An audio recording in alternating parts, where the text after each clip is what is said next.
সবুজ পাতার ফাঁকে থোকায় থোকায় ঝুলছে আঙুরের ছড়া। দেখলেই জিভে জল চলে আসবে সবার।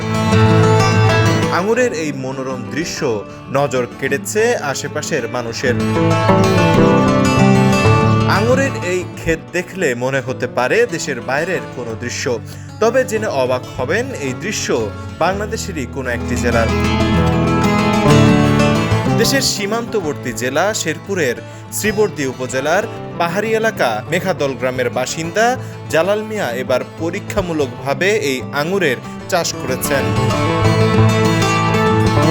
কৃষক জালাল মিয়া জানান, ভারতে ঘুরতে গিয়ে শখের বশে প্রথমে গড়ে ১২০০ টাকা দরে ২ জাতের ১০টি আঙুর ফলের চারা নিয়ে আসেন। এরপর আরো ২ ধাপে ৪০ জাতের ৮০টি চারা নিয়ে নিজের ১৫% জমিতে রোপণ করেন। ভারতে গিয়ে কিছু চারা আনছিলাম, ২০-৩০টা চারা প্রথম ভাবে আনছিলাম, যদি কি হয় লাগাই দেখলাম। এর ফলে আমি চারা আনছিলাম, লাগাইছি, মোটামুটি ভালো হয়েছে, ধরছে, মিষ্টিও আছে ফল। এতে সবকিছু মিলিয়ে তার খরচ হয় ১,২০,০০০ টাকা। এরপর বাগানে আসতে থাকে সুমিষ্ট এই আঙুর। যে পরিমাণ ফলন হয়েছে তাতে বাগান থেকেই সব খরচ উঠে লাভ হবে ২ লাখ টাকার উপরে। এছাড়া নিজেই এখন উৎপাদন শুরু করেছেন আঙুরের চারা।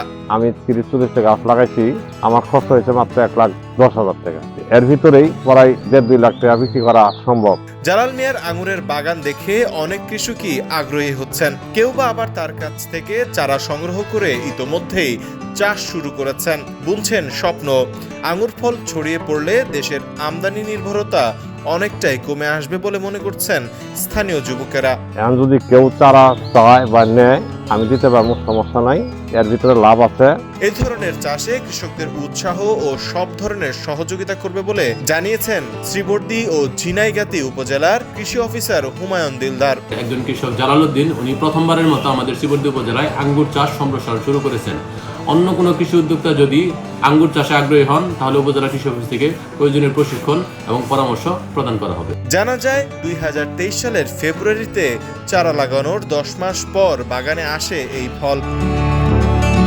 সফলতার হাতছানি পাওয়ায় নতুন করে বৃহৎ পরিসরে বাগান করার উদ্যোগ নিচ্ছেন জালাল মিয়া। আহমেদ কৌশিক, দেশ বর্তমান।